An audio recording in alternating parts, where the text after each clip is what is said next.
Olá, alunos e alunas, professores e a todos que irão acompanhar a mais essa aula do sexto ano, aula de Geografia. Eu sou o professor Antônio Russo e nós vamos ver mais um tema inédito. Acompanhe aí na tela qual o tema de hoje. Processos de urbanização, industrialização e desenvolvimento da agropecuária sobre as transformações das paisagens por influência antrópica, parte 1, tá certo? Então nós vamos ter esse tema, sendo que nós vamos trabalhar aí a habilidade 6 do sexto ano, que é identificar e analisar as características das paisagens transformadas pela ação antrópica a partir dos processos de urbanização, industrialização e desenvolvimento da agropecuária em diferentes lugares. A unidade temática, mundo do trabalho, objeto de conhecimento, diferentes tipos de trabalho existentes no seu dia a dia, tá certo? Então nós vamos ter aí uma aula falando aí sobre os processos e as influências antrópicas no meio ambiente e no espaço em que nós vivemos. Antes, nós vamos ver um vídeo do IBGE Explica que fala sobre a vida terrestre. E daqui a pouco a gente retorna, tá ok?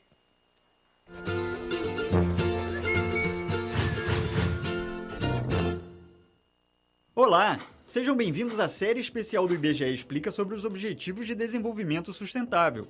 Hoje vamos falar do Objetivo 15, Vida Terrestre. De acordo com ele, temos que proteger, recuperar e promover o uso sustentável dos ecossistemas terrestres, gerir de forma sustentável as florestas, combater a desertificação, deter e reverter a degradação da terra e deter a perda de biodiversidade. Se o ODS 14 se referia à vida na água, restou ao ODS 15 tratar da vida terrestre. Embora seja a menor parte do planeta, o ambiente terrestre é aquele mais próximo de nós, seres humanos. Ele engloba os mais variados ambientes, desde coberturas vegetais a áreas urbanas. Contida na própria noção de ecossistema está a ideia de que ações danosas, geralmente provocadas pelo homem, podem causar um desequilíbrio que afeta toda uma estrutura maior.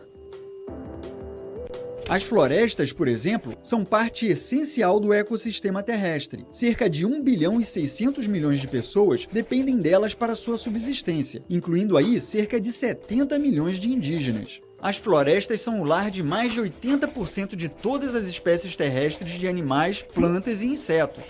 Portanto, gerir as florestas de forma sustentável é também preservar a biodiversidade, que nada mais é do que o conjunto de todas as formas de vida. Isso é fundamental, visto que, embora a ciência tenha avançado bastante ao longo de nossa história, resta muito a ser explorado em termos de biodiversidade.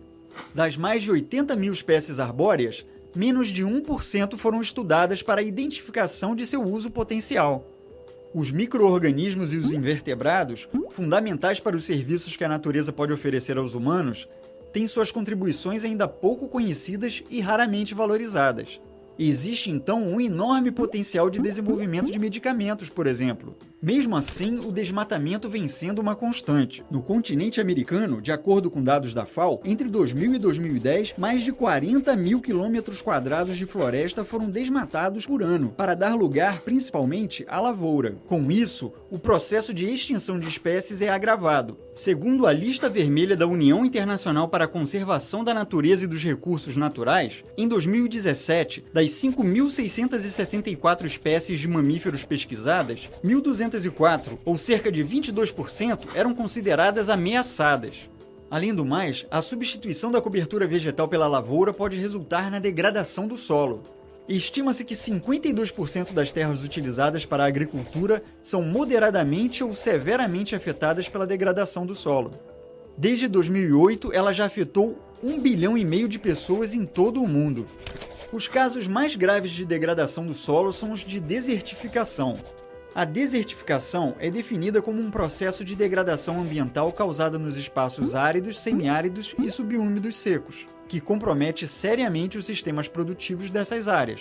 No Brasil, são 1.480 municípios suscetíveis a esse processo, que pode ser causado tanto pelo homem como pela própria natureza. Devido à seca e à desertificação, a cada ano são perdidos 12 milhões de hectares, ou 23 hectares por minuto, nos quais 20 milhões de toneladas de grãos poderiam ter sido cultivadas. Isso afeta principalmente as pessoas mais pobres.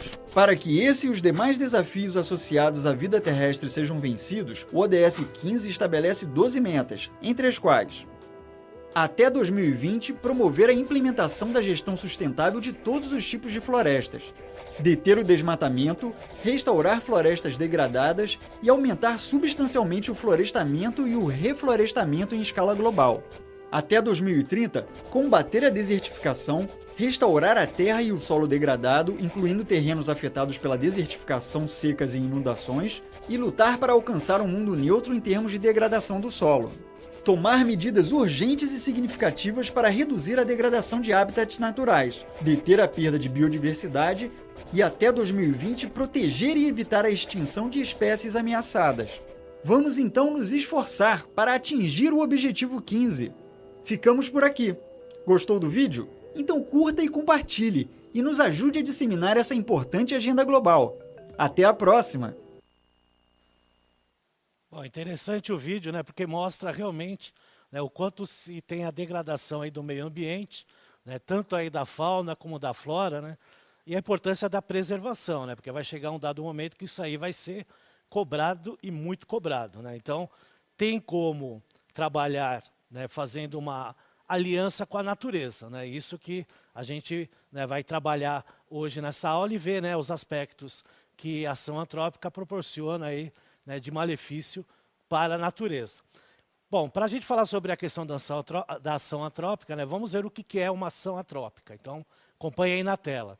Então, a ação antrópica é a visão da natureza como objeto e fonte inesgotável de recursos à disposição do homem, desencadeou práticas de produção calcadas na exploração intensa e, por vezes, desmedida dos recursos naturais, com efeitos danosos para a natureza e o próprio homem. Então, quando se faz esse processo antrópico dentro aí do espaço natural, logicamente, né, há os malefícios, né? Então, quando a gente fala, por exemplo, que 23 milhões de hectares de mata foram devastadas, a gente está falando que são, né, o equivalente a 23 milhões de campos de futebol. Então, a situação aí ela é grave. Né, e o retorno aí ele vai ser lento. Né? Então pode voltar aqui para mim, por gentileza. Então a gente tem que entender que existem processos que podem se agregar, né, com a ação antrópica, né, e a evolução, né, do ser humano no processo tecnológico. Né? Então a agricultura, a pecuária, que já trabalha com processos tecnológicos e que nós temos necessidade para alimentos, como aqui no Brasil, né, que é um dos principais países aí produtores do mundo, né, tem que se aliar, né, o que é o foco, né, em preservação da natureza, porque senão essa ação antrópica, com o passar do tempo, vai destruir, né, e o processo ele é lento depois de recuperação, tá certo? Na próxima tela vocês vão ver aí uma imagem, né, que é a questão aí do desmatamento de florestas é igual a mudanças no clima. Através de pesquisa a gente sabe, né, que alguns pesquisadores consideram que as mudanças no clima têm muito a ver também com desmatamento de florestas. Né? No Brasil, 58% das emissões de gases de efeito estufa são provenientes de queimadas e desmatamento. Né? Então, o que a gente analisa nesse fato aí? A queimada e o desmatamento, esse processo é feito por quê? Né? Por quem? Né? Por agricultores? Né? O desmatamento é feito para a retirada das árvores na questão da madeira. Né? Então, são vários aspectos aí que devem ser estudados. Então, quando a gente fala que 58% das emissões de gases no Brasil é feito por desmatamento e queimadas, então precisa rever esse processo aí. É lógico que o barateamento da produção, né, ela beneficia, né, o produtor. Muitas vezes não beneficia o consumidor.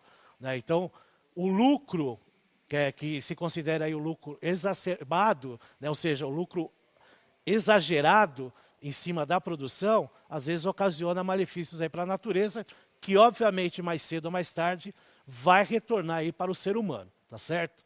Vamos lá na próxima tela aí, a gente vai ver. Uma das principais atividades econômicas que o Brasil tem é as atividades agropecuárias, né? Um benefício né, efetuado aí pelo ser humano, né, contra a agricultura e a pecuária, que são produções de alimentos, mas que, ao mesmo tempo, acaba, né, tendo um malefício em cima da natureza, né? Então, né, a criação de gado, né, na pastagem acaba compactando o solo, e o solo depois ele pode, né, morrer e aí se tornar um solo árido, né? E aí a gente viu lá no vídeo a desertificação em muitos locais, também aqui no Brasil e no restante do mundo, com essa questão aí da pecuária, acaba tendo a desertificação antrópica, pela compactação do solo, né? A questão da agricultura também, né, os fertilizantes, os herbicidas que são utilizados aí, acabam envenenando o solo. Então, é necessária a agricultura e a pecuária? É necessária, mas tem que haver uma convivência sadia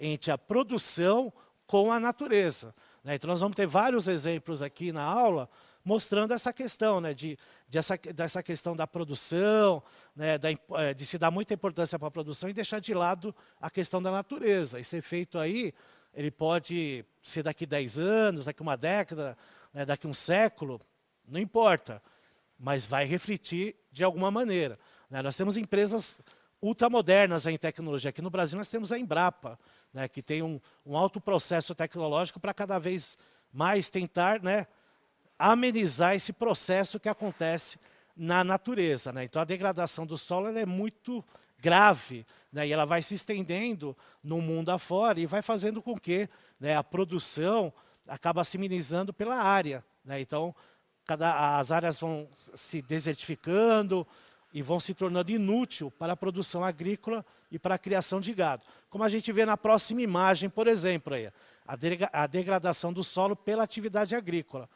Olha o sulco que foi feito, né, no meio, né, de uma região agrícola, né, que aqui no Brasil a gente chama de vossoroca ou bossoroca, dependendo da região, né? Olha o buraco imenso, né, sulcos aí no meio do território, que não recupera. Por mais que você faça aí um reflorestamento nessa região, né, coloca aí terra de novo, vai sofrer o processo de erosão novamente, como sofreu aí. Então, esse processo é muito grave, né, estende aí por todo o território brasileiro. Então, é uma degradação do solo por uma atividade agrícola ineficiente, né, que faz com que o solo, com o passar do tempo, fique morto e não se recupere, né, que é um dos agravantes que nós temos em algumas regiões do Brasil, tá certo? Então, é importante a gente retratar essa relação, né, do ser humano, né, com a natureza.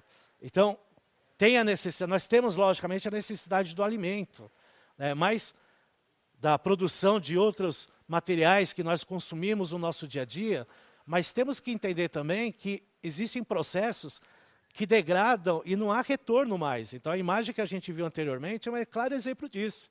E não é uma imagem única. Temos aí milhares e milhares de hectares aí improdutivos no Brasil e no mundo por causa de processos aí simplistas, né, que querem baratear o custo da produção e acabam danificando o solo, o meio ambiente e, obviamente, a natureza sofre com isso. Um outro exemplo que nós temos do mundo é o Mar de Aral, que, né, é muito famoso aí. Então, a gente vai ver uma animação aí do Mar de Aral e vai observar o quanto ele tinha em 1960 e a quantidade em 2014. Então, ele tinha, né, uma quantidade enorme, né, em torno de 60 mil quilômetros quadrados em 1960, com profundidades que chegavam aí até 40 metros. Né? Pode colocar lá a imagem de novo da animação, só para dar uma observada. Né? Ele era abastecido por 2 rios, né? É um mar fechado, né? Era o 4º maior lago do mundo, pela quantidade de água e pelo tamanho. Né? Só que assim, os rios, né, eles foram, né, desviados para a produção de algodão da antiga União Soviética.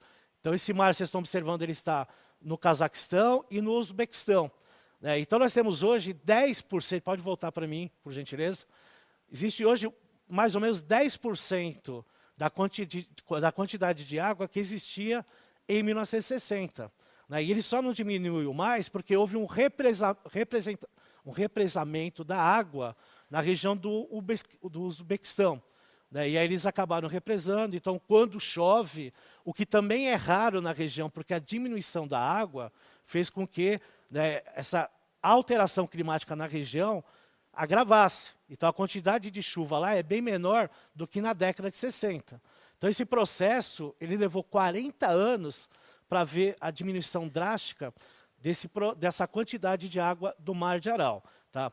Apesar de vir água doce dos dois rios, né, ele é um mar, né, do interior, então com água salgada. E o pior, com a diminuição da água, aumenta também, né, o processo de salinização da região. Né? Então lá tinha piscicultura, que era a criação de peixes, né? Então tinha portos nessa região que que abasteciam as regiões do Uzbequistão e do Cazaquistão. Tudo isso aí foi perdido. Então, pescadores perderam o seu meio de trabalho, né? Os trabalhadores dos portos perderam o seu trabalho por um desvio dos dois rios para produzir algodão. E o pior, utilização de fertilizantes e herbicidas só piorou a situação e ainda matou os peixes dos rios que tinham naquela região. Né? Então, o Mar de Aral é um claro exemplo, né, do mau uso, né, dos rios que acontece na agricultura mundo afora. Não é só no Brasil. Em todos os países aí utilizam esse meio de irrigação, de tirar a água dos rios para transportar para regiões mais longínquas, né, que são produções agrícolas ou até da pecuária, e acaba agravando o processo aí do leito do rio. Tá certo? Vamos lá para uma atividade agora, depois dessa explicação? Então acompanhe aí na tela. Na sua cidade ocorrem desastres naturais por causas antrópicas? Em caso afirmativo, escreva no chat o nome da cidade e o processo aí natural que acontece na sua cidade, tá ok? Daqui 2 minutos nós retornamos.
Respostas aqui no chat, né? A Giovana falou que em Rio Claro a avenida principal enche por conta de poluição e encanamento do fluxo natural dos rios. Né? A professora Rosana fala que em Mauá tem deslizamentos. Né? O Pro Josimar Franco da Rocha, deslizamentos de terra. Tá? E temos aqui a professora Regiane dando aí as respostas dos alunos da PEI, Maria Helena Colônia, responderam sim, enchentes e deslizamento de terras. Né? E a gente vê aqui o professor Marcelo falando que sim, devido à urbanização desenfreada. Né? A gente viu que muitas das respostas aqui teve a ver muito com deslizamento, enchentes, né? Reflexo aí da urbanização desordenada que acontece aí não só na cidade de São Paulo, mas como em outras cidades aí do país e também do mundo, né? Quando a gente vê aí, né, várias regiões do mundo com problemas aí de enchentes, né, tanto em países desenvolvidos, como países emergentes ou países em desenvolvimento, tá certo? Obrigado aí pelas respostas, né, e pela participação positiva aí dos alunos e dos professores aí, tá certo? Vamos lá para a próxima tela, vamos ver a degradação dos recursos hídricos, né? Então, os ambientes aquáticos são utilizados em todo o mundo com distintas finalidades, entre as quais se destacam o abastecimento de água, a geração de energia, a irrigação, a navegação, a aquicultura e a harmonia paisagística. A água representa, sobretudo, o principal constituinte de todos os organismos vivos. No entanto, nas últimas décadas, esse precioso recurso vem sendo ameaçado pelas ações indevidas do homem, o que acaba resultando em prejuízo para a própria humanidade. Aí é um exemplo, né, do que acontece, né, com a poluição dos rios. Nós temos aí a imagem do rio Tietê, na cidade de Pirapora de Bom Jesus, né, que as espumas poluentes estão ultrapassando aí a ponte, né, isso aí em 2015. Então a gente vê o reflexo antrópico aí num processo, né, industrial, de resíduos residenciais e tanto industriais, e a formação dessa espuma, né? A gente vê a formação de espuma, parece que é uma coisa, né, uma coisa limpa, né? Imagina que é um detergente. Não, ele é extremamente tóxico e poluente, né, o que acaba piorando. Uma outra situação é a exploração de minérios, que nós temos no Brasil e no mundo aí. Vamos lá acompanhar na tela. De modo geral, a mineração causa impacto significativo ao meio ambiente, pois quase sempre o desenvolvimento dessa atividade implica supressão de vegetação, exposição do solo aos processos erosivos, com alterações da quantidade e qualidade dos recursos hídricos, superficiais e subterrâneos, além de causar poluição do ar, entre outros aspectos negativos. Então, nós estamos vendo um outro exemplo de uma outra imagem aí, né, mostrando aí a mineração no estado de São Paulo, que degrada aí o meio ambiente, o solo, né, essas escadinhas aí para a exploração de minérios, né? Então, né, já está num processo bem avançado, né, e no final a gente vê aí, né, uma formação de um lago, que obviamente por ser exploração de minério, esse lago também vai estar poluído, tá certo? Então é um processo que ele vai se agravando cada vez mais, né, gerando, né, um efeito dominó, né? Retirada do solo, né, formam-se buracos, polui-se os rios, né, por causa da contaminação dos minérios, né, atividade industrial nas áreas urbanas, que chega às áreas interioranas, como a gente viu na imagem anterior. Então veja que é um processo de efeito dominó. Ele pode levar uma lentidão, mas ele vai acontecer, tá certo? Vamos ver a próxima imagem, né, que é bem, né, a situação do Brasil. Então nós temos a vegetação da cobertura atual no Brasil, e a parte em vermelho é a área que já foi afetada pelo ser humano, por isso que a gente chama aí de área antropizada, tá certo? Então nós temos aí um efeito, né, de um processo, né, do ser humano, ou um processo agrícola, pecuário, ou um processo aí de recursos minerais, de construções urbanas, que faz aí boa parte do nosso território, né, ter, né, a situação aí de antropizado, ou seja, o ser humano já tem influenciado nesse território.